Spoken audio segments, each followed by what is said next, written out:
as students head back to class. Some local healthcare providers are warning about a very concerning summer trend that they're seeing. Young kids wanting to get in shape for back to school. Sounds a lot like how we tend to talk about getting in shape for summer, and that is no coincidence. I spoke with a pediatric psychologist at Children's Health, and she says it is something she's seeing in her practice, and she says kids often pick up on how the adults in their lives talk about their own bodies. As a society, I think it's very normal for us to make comments about our own bodies, about other people's bodies, even like celebrity bodies, whoever it might be. I think it's really important that we are thoughtful that kids are hearing what we're saying. And we never know what they might be going through and how they might feel about their own bodies, but we obviously have a really big influence on them. Is there one particular segment of the population that's more at risk than others? Yeah, when we think about eating disorders, we sort of have this stereotypical idea of white, upper class female. We especially think about girls dealing with this. But working in this environment, we've really seen this impacts everyone. Oftentimes, we don't think about low socioeconomic status as being a risk factor, but it is. When a child is dealing with food insecurity, for example, that's been shown to be a big risk factor for eating disorders. You were saying, this time of year, you tend to see a little bit more of this. How does going back to school then impact that thinking? There's a lot of anxiety about academics, wanting to do well academically and having that pressure again. They've had this nice break over the summer. So thinking about going back to school and having academic challenge can be a factor. Also social concerns. So if they're worried about how they look and going back to school and I've heard kids say, I wanted to look a certain way before I go back to school. I wanted to lose a certain amount of weight. I wanted to be a certain body shape. Where does the balance tip from being a concern about physical appearance and how you look that you would see with any normal kid, especially teenagers?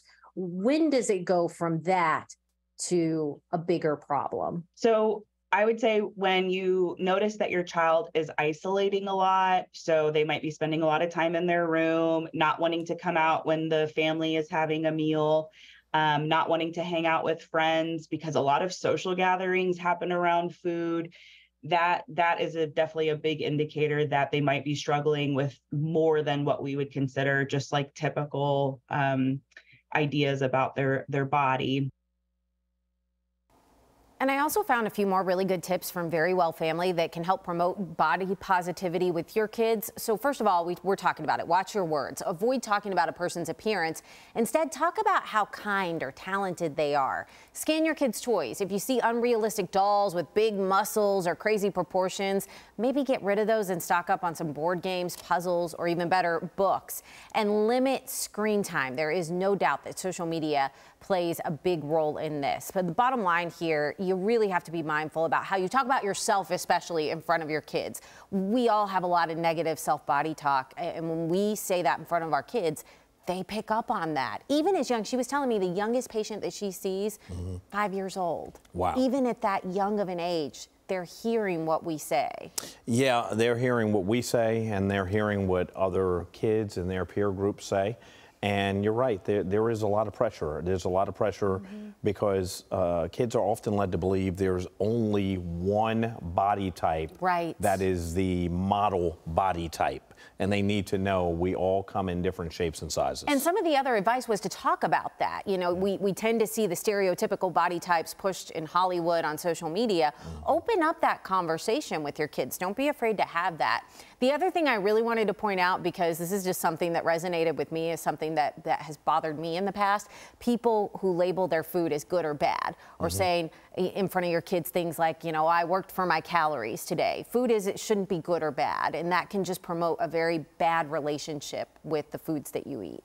There's extremes, and our kids need to know that they don't have to be over here, and they don't have to be over here. Yeah, and you can talk about being healthy without focusing on thinness. Yeah, and also you don't have to be the most muscle-bound person either. That too, that too. Great information.